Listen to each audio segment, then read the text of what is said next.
বিশ্বকবি কবিগুরু রবীন্দ্রনাথ ঠাকুরের স্ফুলিঙ্গ থেকে অতি ছোট ছোট 4টি কবিতা আবৃত্তি করে শোনাচ্ছি।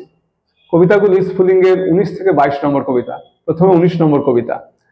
আকাশের আলো মাটির তলায় লুকায় চুপে, আগুনের ডাকে বাহিরিতে চায় কুসুম রূপে। 20 নম্বর কবিতা। আকাশের চুম্বন বৃষ্টিরে ধরণী কুসুমে দেয় ফিরে। 21 নম্বর কবিতা। আগুন জ্বলিতে যাবে আপন আলোতে, সাবধান করেছিলে মোরে দূর হতে, নিবে গিয়ে ছাই চাপা আছে মৃত প্রায়, তাহারই বিপদ হতে বাঁচাও আমায়। 22 নম্বর কবিতা। আজ গড়ি খেলা ঘর কাল তারে ভুলি, ধুলিতে যে লীলা তারে মুছে দেয় ধুলি।